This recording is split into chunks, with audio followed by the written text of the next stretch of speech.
Hello बच्चों। आज हमारे फर्स्ट चैप्टर का लास्ट लेक्चर नंबर 3 है, जिसमें हम सब कुछ कवर कर लेंगे। लेकिन उससे पहले इस लेक्चर को देखने से पहले एक छोटी सी वीडियो भेजेंगे, पहले उसको देख लीजिएगा, उसके बाद आप ये लेक्चर को देखिएगा, ठीक है। तो इस लेक्चर में हम बात करेंगे डिस्प्लेसमेंट रिएक्शन। अगर हिंदी में बोले तो उसको बोलते हैं विस्थापन अभिक्रिया। डिस्प्लेसमेंट की अगर बात करें तो ये क्या हो सकता है? जैसे किसी को उसके प्लेस से हटाना, विस्थापित करना। जैसे फॉर एग्जाम्पल बस में सब लोग चढ़े हो गए, तो बस में जब चलते हो बहुत ज्यादा भीड़ रहती है, तो क्या करते हो? धक्का मुक्की करके अंदर जाते हो। बहुत लोग जो पतला दुबला इंसान है वो तो बेचारा अंदर जा ही नहीं पाता है, बाहर से इसके लिए तो बस चली गई, टाटा बाय बाय। लेकिन अब जस्ट इमेजिन कि बहुत ही ज्यादा, जैसे कोई बहुत हट्टा कट्टा मोटा इंसान आया, बस में चढ़ा, ठीक है। अब इतना मोटा नहीं कि दरवाजे में ना घुस पाए, चढ़ा। अब वो क्या करेगा? डिस्प्लेस कर देगा भाई, अपनी जगह वो ले लेगा, कैसे भी करके एंट्री ले लेगा। बहुत ज्यादा पहलवान टाइप का हुआ तो जगह ले लेगा अपनी। तो कहने का मतलब है, जो ज्यादा पावरफुल होगा वो अपनी प्लेस आराम से ले लेगा और दूसरे को हटा देगा। तो वैसे ही कहने का मतलब, अगर हम केमिस्ट्री की बात करें तो डिस्प्लेसमेंट रिएक्शन वो होती है जहां पर रिएक्टेंट में जो एलिमेंट्स होते हैं उसमें जो मोस्ट रिएक्टिव एलिमेंट होगा या जो भी एलिमेंट्स है वो एक दूसरे को क्या करेंगे? डिस्प्लेस करते हैं और उसकी जगह पे अपना आ जाते हैं। तो वही तो आएगा जो ज्यादा पावरफुल होगा, और जो कम कैपेबल होगा, कम पावरफुल होगा, वो उससे रिएक्ट करके अपनी जगह नहीं बचा पाएगा, ठीक है। क्लियर? तो जो पावरफुल होगा वो उसकी जगह पे आ जाएगा। तो उसको देखते हैं, तब अब बिल्कुल क्लियर हो जाएगा बच्चे। तो लिखते हैं, those reaction in which one element takes place to another element in reactant side में होगा ये, ठीक है, रिएक्टेंट साइड। तो ये जो रिएक्शन होती है उसको हम बोलते हैं डिस्प्लेसमेंट रिएक्शन। अब इसमें अगर एक इंपॉर्टेंट बात बताएं तो याद रखना भाई, दोज मेटल डिस्प्लेस्ड, कैसे लिखेंगे? More powerful reactive. एक्चुअली में मोर रिएक्टिव बोलेंगे, मोर पावरफुल भी नहीं बोलेंगे, इसको बोलेंगे मोर रिएक्टिव, ज्यादा अच्छा लगेगा। मोर रिएक्टिव एलिमेंट, या इसको मेटल भी बोल सकते हैं, metal takes place to less reactive, यानी कि जो मोर रिएक्टिव मेटल या एलिमेंट होंगे वो लेस रिएक्टिव को क्या करेंगे? उसकी जगह से डिस्प्लेस कर देंगे और खुद वहां पे बैठ जाएंगे। Less reactive element. बात क्लियर हो गई? समझ में आ गया? लेकिन अब भाई पहचाने कैसे?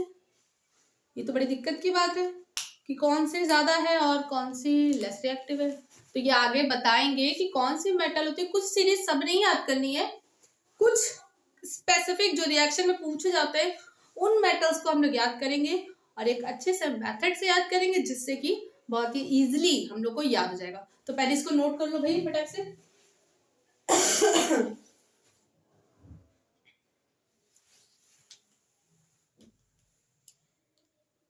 तो इसका पहले जनरल एग्जांपल भी लिख लो भाई, नीचे तो दिखेगा नहीं, काम करते हैं।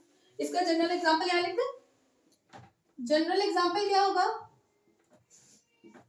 जैसे कोई है, ए बी है एक्वस में, ठीक है, और दूसरी कौन सी मेटल है? कोई सी है। तो यहां पर क्या होगा? ए बी जो है एक्चुअल में, ये जो सी है वो मोर रिएक्टिव अगर हुई, मोर रिएक्टिव देन बी, तो ये क्या करेगी? ये बी को इससे कह देगी हट, और जैसे ही बी यहां से हटा तो कौन आ जाएगा बगल में? ए सी। ए सी घर वाला ए सी नहीं है, और बी क्या हो जाएगा? बेचारा अकेला निकल गया। तो आप समझ में आया कि भाई जो ज्यादा पावरफुल होगा, मोर रिएक्टिव होगा, वो क्या करेगा? अपने से लेस रिएक्टिव वाले को हटा देगा और बैठ जाएगा बगल में। ठीक है, अभी एग्जाम्पल समझाएंगे, क्लियर हो जाएगा। तो नोट कर लो भी पहले, फिर एक सीरीज करवाते हैं अच्छी सी। हो गया?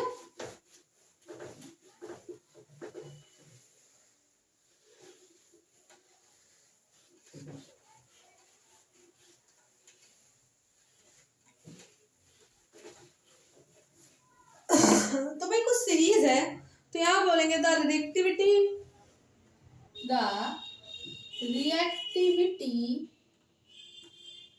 Of metals decreasing order. Decreasing order में लिखवा रहे हैं, याद रहेगा।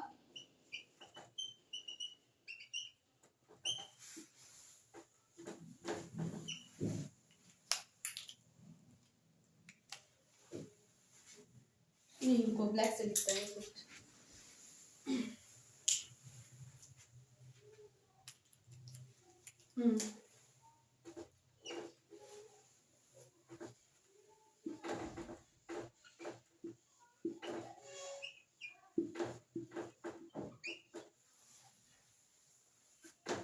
बहुत बड़ा लिख दिए क्या?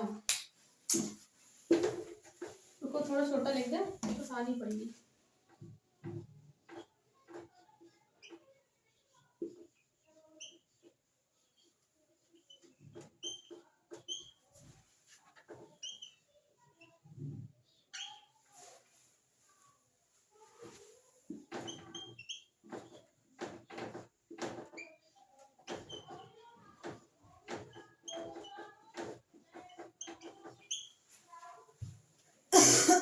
कुछ गड़बड़ कर दिया क्या मैंने?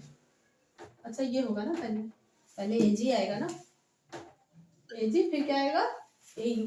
ठीक है, तो इसको पहले लिख लेते हैं, कोई एक तरीका। ए कभी भी गायब हो गया है मुझे लग रहा है। कौन सा गायब हुआ है? एक कौन सा गायब हुआ है? एक मिनट, दोनों पे। अच्छा हाँ, ये गायब हो गया था ना।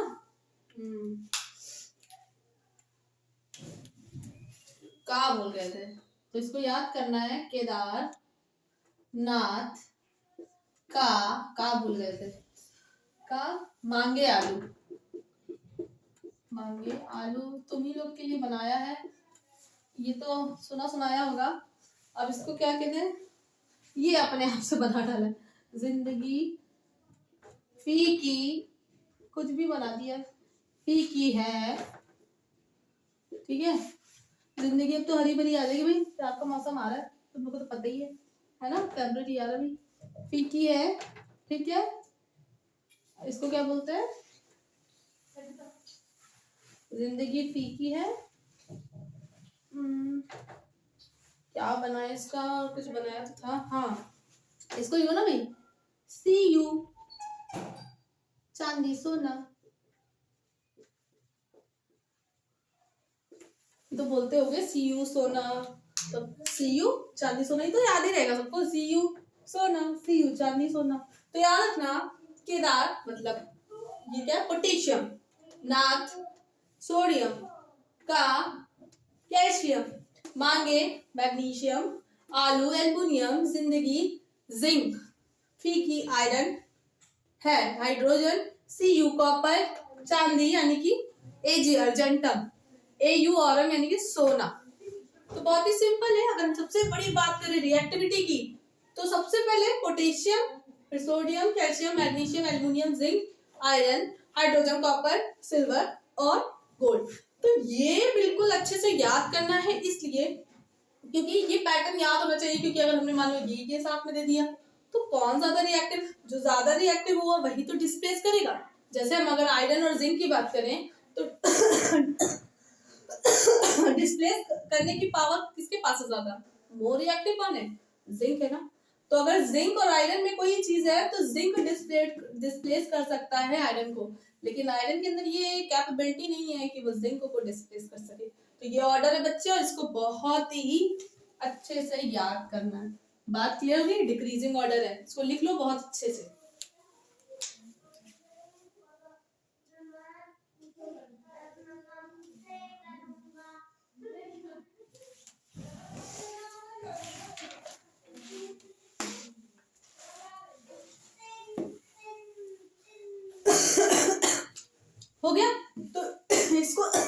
रहने दे रहे हैं, ठीक है, इसको लिखा रहने दे रहे हो, इसी को देखकर तुमने रिएक्शन बताना भाई, ठीक है, जैसे रिएक्शन दिखाते हैं।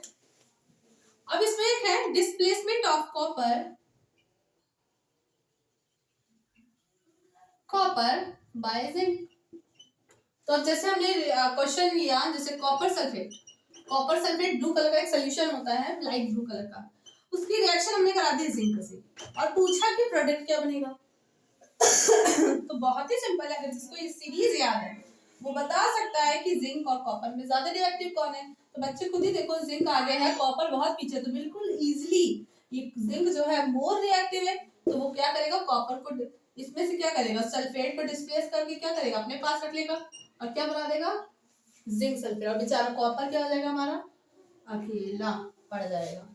समय जिंक ने क्या कहा, मैं बहुत पावरफुल हूँ, मैं क्या करूंगा, सल्फेट को अपनी तरफ खींच लूंगा। कॉपर बेचारा क्या कर सकता है, ले गया, और कॉपर बेचारा क्या करेगा, बिल्कुल ऐसे अकेले हो गया, ठीक है। लेकिन अगर इसमें हम दे देते जिंक सल्फेट, ये क्वेश्चन पूछा जाता है बेटे, बताने का एक रीजन ये है कि पूछा जाता है कि कॉपर सल्फेट में जिंक जो है क्या देगा, और ये भी पूछेगा कि आप रीजन बताइए कि कैसे, क्यों दिया। तो आप यही बताओगे कि जिंक जो है, जो हमारी सीरीज होती है रिएक्टिविटी की, उसमें पहले आता है एज कम्पेयर टू कॉपर। तो उससे क्या होगा, जो जिंक है हमारा मोर रिएक्टिव मेटल है देन कॉपर, इसीलिए वो क्या करेगा, डिस्प्लेसमेंट रिएक्शन शो करेगा और कॉपर सल्फेट से निकाल देगा सल्फेट आयन अपने साथ। ये बताएंगे ये कैसे बन रहा है बच्चे, मैंने बोला ना कि लेक्चर भेज रहे हैं, इसको देखने से पहले वो लेक्चर देख लोगे तब आइडिया लग जाएगा कि ये हो कैसा है, ठीक है।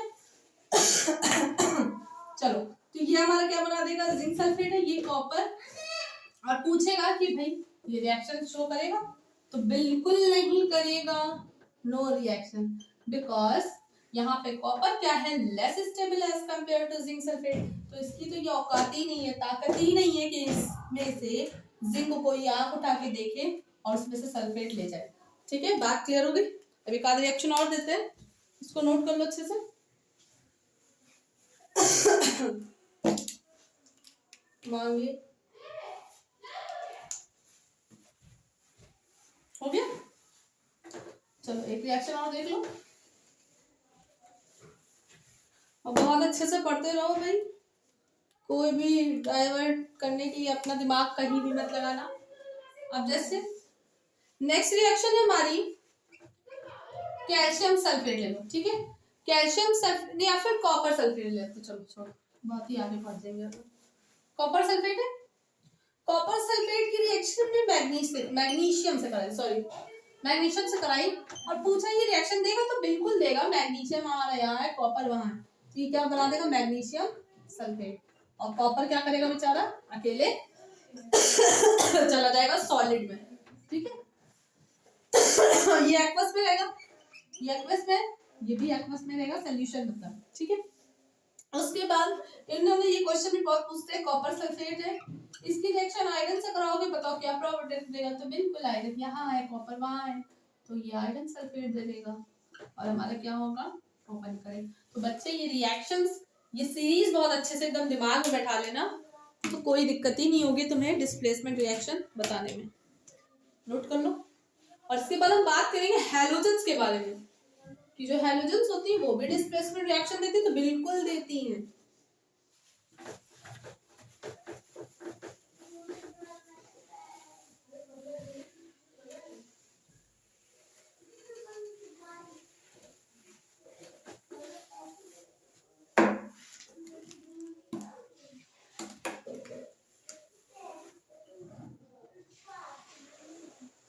डिस्प्लेसमेंट रिएक्शन ऑफ हैलोजेंस,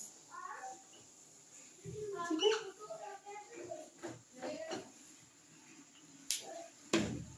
अब इसमें क्या होगा, इसमें बहुत ही सिंपल है, डिस्प्लेसमेंट रिएक्शन और हैलोजन की अगर बात करें तो यहाँ पर जो है हमें पता है कि हमारे हैलोजन 4 ही होते हैं, ठीक है। हैलोजन को अगर बात करें कि किससे रिप्रेजेंट करते, तो मैंने बताया था, मैंने बताया था एक्स से रिप्रेजेंट किया जाता है, ठीक है। एक्स का मतलब हमें नहीं पता कि कौन सा है, कोई भी हो सकता है। अब हमें पता है हमारे हैलोजन 4 ही होते हैं, कौन कौन से होते हैं, क्लोरीन, ब्रोमीन, आयोडीन और फ्लोरीन, ठीक है, फ्लोरीन सिर्फ F से सिंबल करते हैं। तो यही 4 हैलोजन होते हैं। और हैलोजन जो होते हैं वो मोस्ट इलेक्ट्रोनेगेटिव एलिमेंट होते हैं, जिनका जो कि किसी भी इलेक्ट्रोपॉजिटिव मेटल या एलिमेंट से रिएक्ट करने के लिए बिल्कुल फ्री होते हैं, बहुत ही कूद के लपक जाते हैं और उससे रिएक्ट कर लेते हैं। ठीक है, तो हैलोजन की ये खासियत है, याद रखना। ठीक है, तो अगर रिएक्टिविटी की बात करें तो सबको पता होगा, थोड़ा बहुत सुना होगा कि हमारी जो क्लोरीन होती है वो सबसे ज्यादा मोस्ट इलेक्ट्रोनेगेटिव हमारी एलिमेंट होती है। तो हमारा F2 भाई गैस फॉर्म में बता रहे हैं, मतलब क्लोरीन गैस, तो Cl2 इस तरह से लिखा जाता है, Cl नहीं लिखते। अगर Cl लिखोगे तो उसमें माइनस प्लस लगाना पड़ेगा, ये बताएंगे अभी नेक्स्ट वीडियो में। फिर हमारा क्या आएगा, ब्रोमीन, फिर हमारा आयोडीन आएगा। तो याद रखना कि अगर हम कंपैरिजन करें यहाँ पे तो हमारा क्लोरीन जो है मोर रिएक्टिव है आयोडीन और ब्रोमीन से। तो इसका मतलब है कि ब्रोमीन की जो रिएक्शन होगी, आयोडीन की जो रिएक्शन होगी, उसमें से क्लोरीन जो है डिस्प्लेसमेंट शो कर देगा और उसमें क्या करेगा, अपना हटा सकता है। जैसे कि Cl2 है हमारा गैस फॉर्म में है, सबको पता है क्लोरीन गैस होती है, और उसकी रिएक्शन हमने करा दी मान लो KBr से, ठीक है, एक्वस है, तो ये बना देगा भाई, ये ज्यादा रिएक्टिव है तो हमें क्या बना देगा, KCl बना दिया, और हमारा क्या निकल जाएगा, ब्रोमीन Br2, ये एक्वस होता है। ठीक है, ब्रोमीन जो होता है लिक्विड फॉर्म में होता है, लिक्विड ब्रोमीन। इसी तरह से Cl2 है हमारा गैस फॉर्म में। अगर हमारा कोई Ki रिएक्ट किया, ठीक है ना, Ki रिएक्ट किया तो ये क्या कर देगा बताओ, हमारा बना देगा KCl और क्या निकाल देगा, I2, आयोडीन गैस होगी, ये तो गैस फॉर्म में होता है। या आयोडीन नहीं, आयोडीन अगर बात करें तो किस में होगी, सॉलिड के फॉर्म में होती है, बहुत ही वॉयलेट कलर की गोल गोल गोलियां से ऐसे होता है, बहुत छोटी छोटी सरसों के दाने देखिए वैसी होती है। ठीक है, तो ये रिएक्शन है। तो हैलोजन में अगर हम बात करें तो याद रखना बच्चे, क्लोरीन सबसे आगे तो फ्लोरीन रहेगा, लेकिन अगर इन दोनों बात करें तो chlorine is more reactive than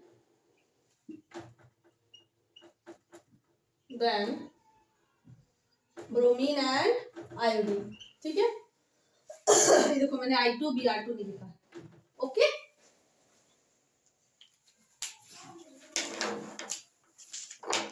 तो क्या करेगा भाई, क्लोरीन यहाँ पे क्या करेगा, डिस्प्लेस कर देगा। ठीक है, लिख लिया, समझ में आ गया, बिल्कुल क्लियर हो गई मेरी बात।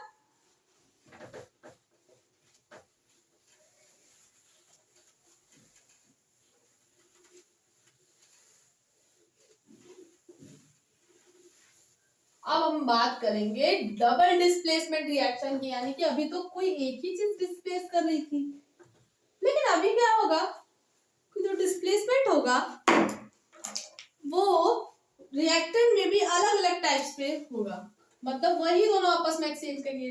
जैसे अभी क्या हो रहा था, एक कंपाउंड था, इधर एक मतलब एक एलिमेंट इधर एक इधर था, तो कोई एक ही तो जाके डिस्प्लेस कर रहा था, लेकिन अब क्या होगा, डबल डिस्प्लेसमेंट का मतलब है कि इधर भी रहेगा इधर भी रहेगा, और उन दोनों में क्या होगा, एक्सचेंज होगा, मतलब इधर का ये दोनों चेंज हो जाएंगे आपस में। ठीक है,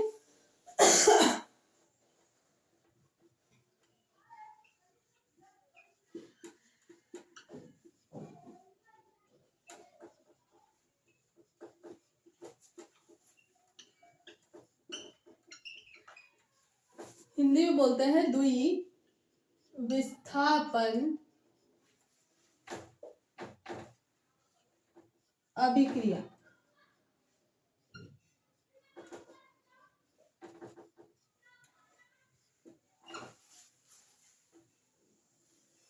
ठीक, तो भाई इसमें लिखते हैं, फिर समझाते हैं, those reaction in which two different reactant, भाई अलग अलग टाइप के रिएक्टेंट होंगे, different reactant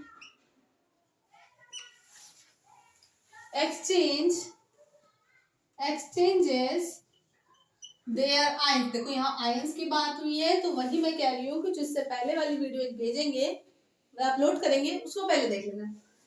exchange their ions, ठीक है, exchange their ions and form and form two new compound. देखो दो डिफरेंट जो रिएक्टेंट होंगे वो एक्सचेंज करेंगे अपने आयंस, और क्या करेंगे भाई, जब दो अलग अलग हैं तो नए दो क्या करेंगे, फॉर्म टू न्यू प्रोडक्ट। ठीक है, दो अलग प्रोडक्ट भी जो है बना देंगे। ठीक है, बात क्लियर होगी। प्रोडक्ट या इसको भी पूछ सकते हैं कंपाउंड्स, जो भी इसका है दो बना देंगे। ठीक है, अब इसमें एग्जांपल देखते हैं।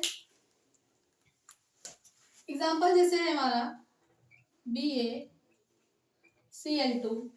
ठीक है, अब ये एक्वस है। अब इसमें क्या होता है, ये एक्वस है तो इसकी रिएक्शन कराते हैं Na2SO4 से। ठीक है ये भी एक्वस है। तो बच्चे होता क्या है, यहीं पे थोड़ा और समझ लेते हैं। पहले बता ही देते हैं क्या बनेगा, बेरियम सल्फेट और हमारा बनेगा NaCl। ठीक है, चलो यहीं पे थोड़ा सा देखते हैं। ये एक्चुअल में होता क्या है, बेरियम पे होता है 2+ का चार्ज, ये सब बताएंगे। उसके बाद क्लोरीन पे सब मैंने अभी बताया था कि जितने भी हैलोजन होते हैं, क्लोरीन, ब्रोमीन, आयोडीन, फ्लोरीन, सब पर चार्ज होता है -1 का। ठीक है, अब यहाँ पे 2+ है, यहाँ पे -1 है तो इसको बैलेंस करने के लिए ×2 किया। तो जितना 2 करते हैं मतलब जो मल्टीप्लाई अलग से किया जाता है, और यहाँ पे क्या किया है 2+ है तो या +2 आगे लिख लो, तो इसको इंटू किया 1 से। तो जो भी मल्टीप्लाई किया जाता है उसको यहाँ पर बेस में लिख दिया जाता है। तो हमारा क्या बन गया BaCl2। समझ में आ गया। देखो जो भी मल्टीप्लाई करते हैं उसको बेस में लिख देते हैं। तो यहाँ 1 से लिखा तो 1 तो लिखने की जरूरत नहीं है। हमें समझ में आ गया कि Ba कैसे बना है, Ba2+ और Cl- से। बस समझ गए, -1 है वो माइनस एक बार दिखा दिया। Na2 जो है हमें बताया, ये Na सोडियम में पता होगा, सोडियम पोटेशियम जो मेटल होती है उन पे +1 का चार्ज होता है, तो खाली प्लस भी करके दिखा दोगे सही है। सल्फेट में बच्चे बताएंगे अभी तुम लोग को कि 2- का चार्ज होता है ऑलवेज। तो आप खुद ही देखो, यहाँ पे 1 का चार्ज है तो यहाँ पे इसको बैलेंस करने के लिए दोनों बैलेंस होंगे, यानी कि 2 2 तभी तो रिएक्शन होगी, तो यहाँ पे 1 से कर देंगे। तो हमें क्या मिल गया, जो भी मल्टीप्लाई करेंगे उसको यहाँ लिखेंगे ना, तो Na2 और SO4। बात क्लियर होगी, यहाँ पे 1 से ही मल्टीप्लाई किया था तो कुछ आया नहीं, पता चल गया। तो होगा क्या, आप सुनो, यहाँ पे क्या होगा कि मैंने बोला ये बना था Na+ और SO4 2-। तो अब देखो यहाँ पे Ba जो होगा वो भाई जो पॉजिटिव होता है वो निगेटिव से रिएक्ट करता है, तो दूसरा जो आयन अगर निगेटिव वाला दिख रहा है, ये तो था, ये तो बना हुआ था, लेकिन एक्सचेंज करेंगे ना तो ये वाला उठा लेगा, तो ये क्या बना देगा BaSO4। देखो बना दिया। और यहाँ पर जो एक पॉजिटिव सोडियम है वो दूसरा निगेटिव आयन लेगा तो इसके पास है क्लोरीन, तो उसने बना दिया NaCl। बात समझ में आ गई, इसने बनाया BaSO4 और उसने बनाया NaCl। भाई पॉजिटिव किसको ढूंढेगा, निगेटिव को ढूंढेगा, निगेटिव पॉजिटिव को ढूंढेगा। तो ऑलरेडी इसके पास क्लोरीन था तो ये निगेटिव ना लेके वो कौन सा लेगा, सल्फेट वाला।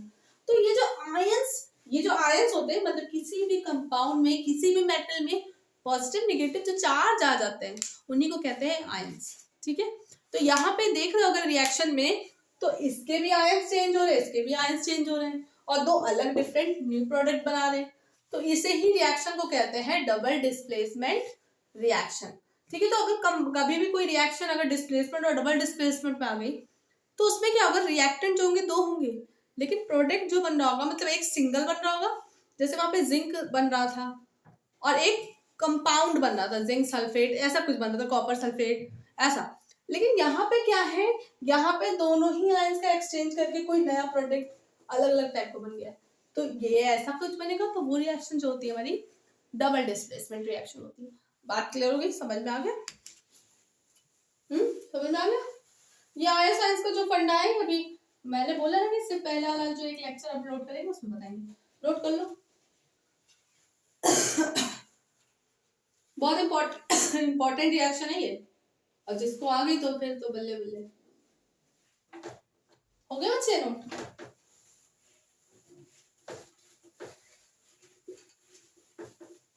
चलो और रिएक्शन एक बता देते हैं, ऐसे कैसे जाने देंगे। एक और रिएक्शन देखते हैं हम लोग, हमारी AgNO3 सिल्वर नाइट्रेट बोलते हैं।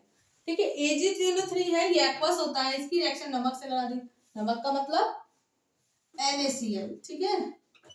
आज घर में कहना कि मम्मी NaCl दो, ये नहीं कहना कि नमक दो, ठीक है। कहना हमें पता है NaCl, हमें पता है नमक होता है। चलो अब इसमें क्या होगा, आप रुको, प्रोडक्ट नहीं बनाएंगे, प्रोडक्ट हम दोनों लोग, हम और आप अभी बनाएंगे। हमें पता है सिल्वर, और ये क्या है NO3, ठीक है। सिल्वर में होता है पॉजिटिव, यानी कि 1+ होता है, यहाँ पे 1+, इस कंडीशन में 1+ होते और भी हैं। तो अब यहाँ पे क्या नाइट्रेट पे जो होता है -2 का चार्ज होता है, ठीक। यहाँ पे NaCl क्या है, पॉजिटिव में होता है, Cl जो होता है उसमें माइनस होता है। तो यहाँ पे क्या होगा, आयंस का एक्सचेंज होता है, ठीक है। तो आयंस का एक्सचेंज होगा, एक्चुअल में यहाँ पे बस ऐसे रहेगा, ठीक है। Ag2+ वाला है क्या, अच्छा Ag, ठीक है, सही है। यहाँ पे जो है NO3 पे माइनस होगा। तो अब यहाँ पे क्या है, बहुत ही सिंपल है, ये क्या करेगा, Ag जो है वो किसके साथ चला जाएगा, OG के साथ नहीं, Cl के साथ चला जाएगा, ठीक है। तो Ag किसके साथ गया, Cl के साथ गया, क्योंकि भाई नेगेटिव चाहिए उसको। और यहाँ पे जो सोडियम है वो किसको ले जाएगा, NO3 को। तो आयंस का एक्सचेंज हुआ। तो यहाँ पे क्या होगा, हमारा बनेगा जो प्रोडक्ट बनेगा वो बनेगा AgCl प्लस NaNO3। बात क्लियर होगी, समझ में आ गया एकदम, बताओ। ये भैया सिल्वर क्लोराइड सॉलिड में होगा, ये हमारा हो जाएगा एक्वस में। क्लियर होगी बात, समझ में आ गया।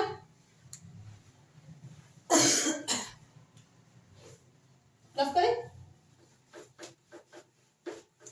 अब इसके बाद जो है बहुत ही इंपॉर्टेंट कॉन्सेप्ट की बात करने जा रहे हैं। सभी कुछ इंपॉर्टेंट था, लेकिन इसके बाद वाला जो है वो कुछ अलग ही तरीके से पढ़ाना है। होती है ऑक्सीडेशन एंड रिडक्शन रिएक्शन। जो नेक्स्ट टॉपिक है हमारा ऑक्सीडेशन एंड रिडक्शन रिएक्शन, जिसको बोलते हैं रिडॉक्स रिएक्शन, ठीक है। रिडॉक्स हिंदी में भी बोलते हैं और इंग्लिश में भी रिडॉक्स ही बोला जाता है।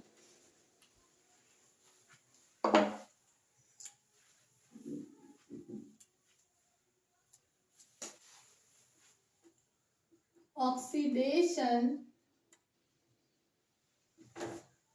एंड रिडक्शन रिएक्शन, इसको हिंदी में बोलते हैं ऑक्सीकरण। ऑक्सीकरण तथा रिडक्शन को बोलते हैं अपचयन अभिक्रिया, ठीक।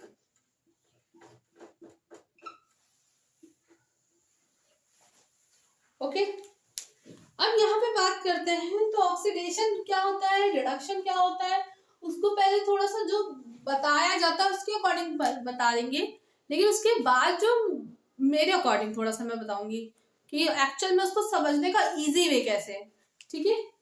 तो पहले लिखते हैं ऑक्सीडेशन। तो ऐसा बोला जाता है, मतलब ऐसा होता ही है, those reaction in which